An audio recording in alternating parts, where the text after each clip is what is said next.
Hi everyone, welcome back to Youngboat Academy. Today we are going to do the another project that is solar tracking system. Now let me share my screen. We are going to discuss about it. So let me take new project here, circuits.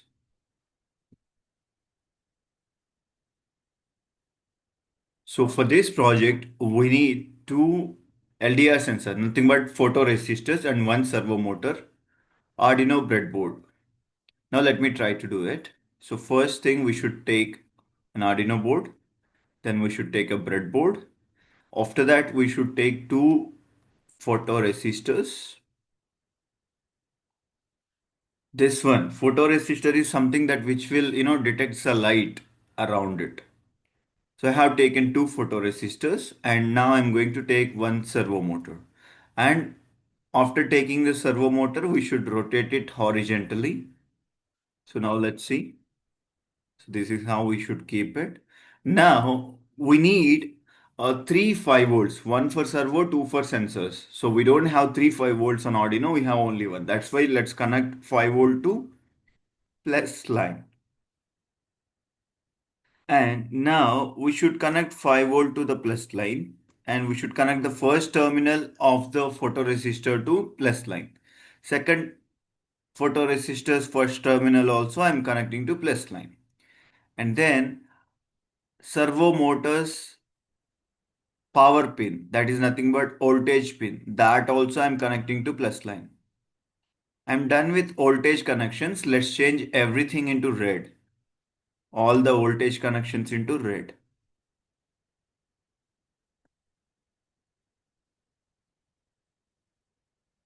Whatever the sensor that it might be, it will be having three different pins: voltage, GND, and signal. So we have connected, we are done with voltage for these two sensors. Now let's connect a resistor in between.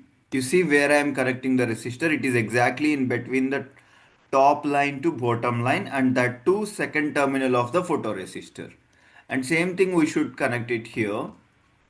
Okay, and now the bottom terminal of the resistor should be connected to minus line. And now we are going to connect that minus line to GND.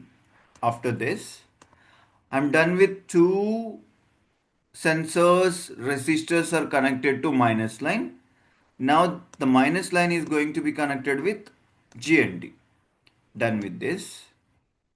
We can even directly connect this resistors bottom terminal to GNDs. We have three GNDs on Arduino, but so it will make a bit clumsy in connections. That's why I have chosen the minus line as GND by connecting GND to minus line.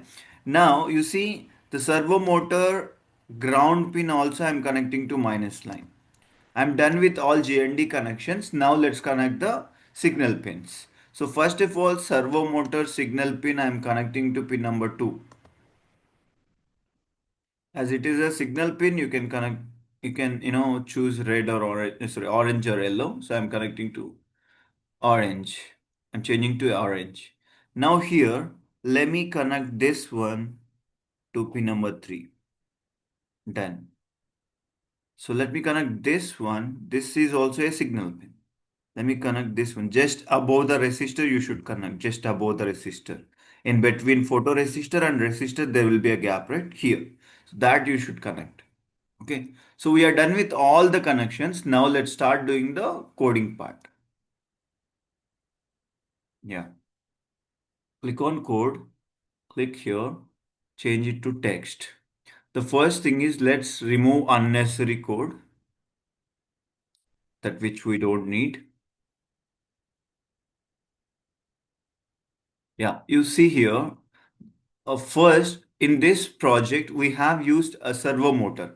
Whenever you are using servo motor, you should include the library for servo. This is the library for servo. And now we need to create an object for servo motor. So first write the name of the library, servo space, the object name. This one, it's your wish. Whatever the name you want to keep, you can keep. So as we are doing solar tracking system, so you can just write ST. ST means solar tracking. So now go to void setup st dot attach. The servo motor is connected to which pin? Pin number 2. That's why we should keep 2 here. And we have connected two sensors. One is connected to 3 and one is connected to pin number 4. So we need to do pin modes for both of them. Pin mode 3 comma input. Yeah. So now let's do it for the other sensor also. Pin mode 4 comma input. We are done with the both the sensor. Now to see the values of the sensors, what we should do? We should add serial communication. How to do that? Serial dot begin open bracket 9600. We're done with this. Now, first of all, we should create two variables for the two sensors where the values of the sensor will store. So first thing, int left sensor value LSV equals to, we have connected it to digital pin. That's why we should read it like read, digital read open bracket. We have connected the left sensor to pin number 3. That's why we should keep 3 there. Now let's do the same thing for right sensor. Int RSV, right sensor value equals to digital read 4. We're done with reading both sensor values and storing it in new variables LSV and RSV. Now at least let's print one sensor value in serial monitor so that we will understand what it is giving when there is light, what it is giving when there is no light. Now let me print left sensor value serial dot print ln open bracket LSV. Now let's start simulation and check it out how it is going to give us the values. In serial monitor, it is giving 0, 0, 0, 0, 0. Let me click on the photoresistor. During the night time, this is dark mode, right? During the night time, it is giving 0. During the daytime, when you move it to the brightness, towards the brightness, it is giving 1. That means daytime 1. When sunlight is there, it is 1.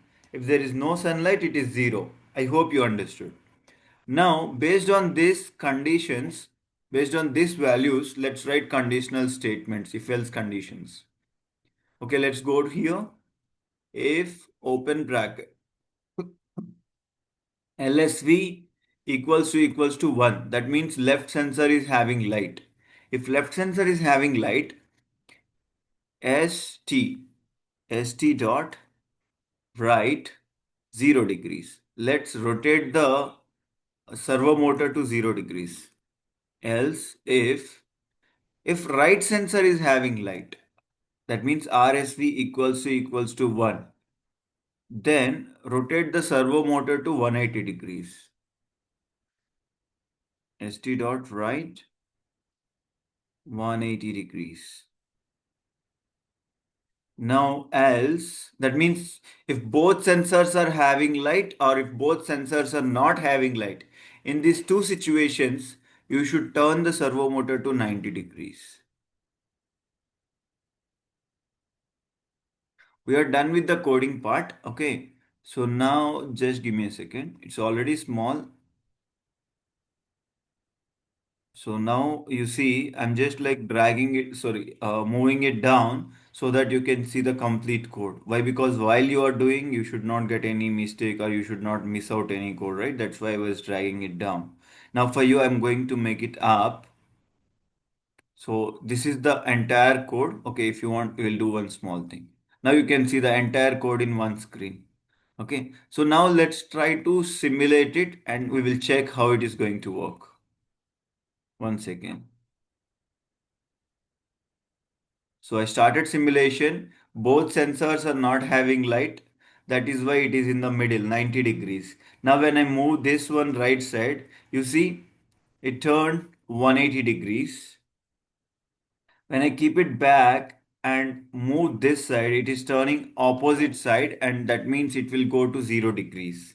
So this is 0 degrees now. Okay. So that is how this solar tracking system will work. So you just complete this project. Okay, and one more thing, today in this video's description, I'm going to add the task submission Google form in the description or in comment section. So you just go through it. So just try to share all the links of 6 projects and submit your form so that I will understand who completed it and who didn't complete it. Thank you very much for watching till now. Bye bye.